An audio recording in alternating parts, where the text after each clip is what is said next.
Hello everyone and welcome back to my channel. For those of you who are new here, my name is Kayla and I make videos about all things BPD. And if you have been tuning in over the past weeks, you will know that I am releasing videos about the specific symptoms of BPD.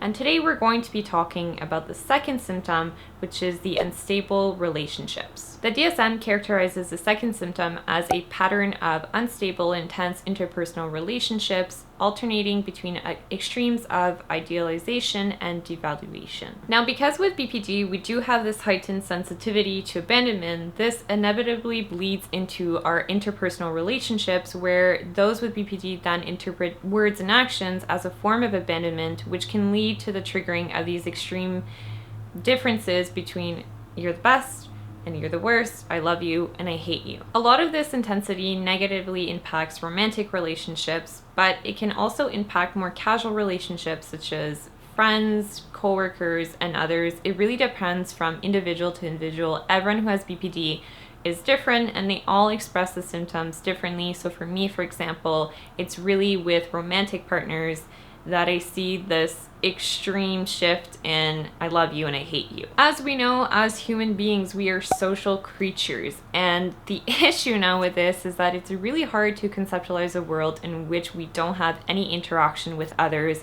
unless you're a hermit and you live in a cabin in the woods by yourself, which is really the exception. For those with BPD, that means that we have to interact with others on a daily basis, and this can then trigger this fear of abandonment, which leads to these high intense emotions, and then this transforms into the pattern of unstable and intense relationships. The intensity not only comes from the desire to be really close to others, it also comes from the withdrawal and being fearful of intimacy. So often with those with BPD, we do see this more disorganized attachment style where they will want to be really close to someone and then they will really want their own time.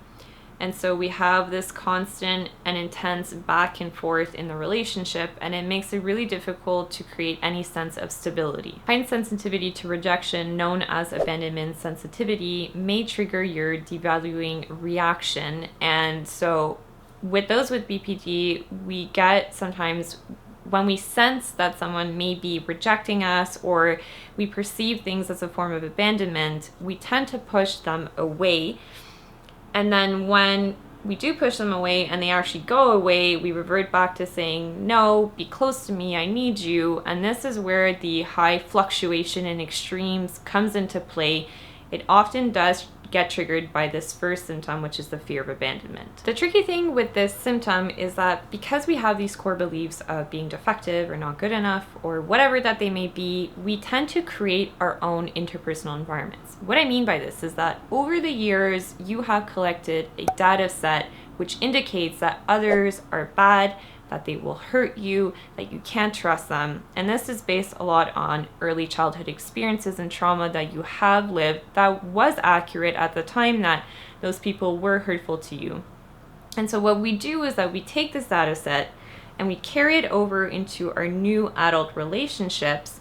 And to some degree, we replicate these environments to make sure that the conclusions that we pull from them are the ones that match this data set. So we end up in these abusive relationships, or we end up pursuing people who don't want us, so that the conclusions remain the same throughout our whole life, because fundamentally we believe that those conclusions are true. What this ends up creating is this pattern of very intense and unstable relationships because we are placing ourselves in these environments, not always, because sometimes we do end up with people who are bad for us without necessarily having the best awareness going into the relationship. But oftentimes we do play out these patterns, and we also act in a way, the self-fulfilling prophecy, that if we do behaviors that we know will push other people away, we act them out. And so relationships do tend to die out quickly because it's very intense and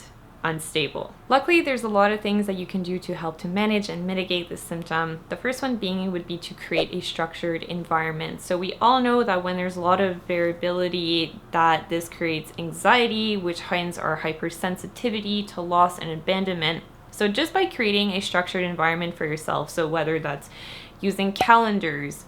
If there's times when you know that you're more physically vulnerable, so when you're on your period or other things like that, that you let people know, hey, I'm not feeling well, or can we stick to these activities that I know that help me on these specific days. So letting the people close to you into your world, but also allowing yourself to have stability and structure in your life will really help to reduce these feelings of anxiety and hypersensitivity to the way that you perceive the world. Another thing that you can do is to have a list of positive things that you like about your partner or other people in your life. So when you start to go into this black and white thinking and devaluing them, you can refer back to this list and remind yourself of all the positive things that they do in your life.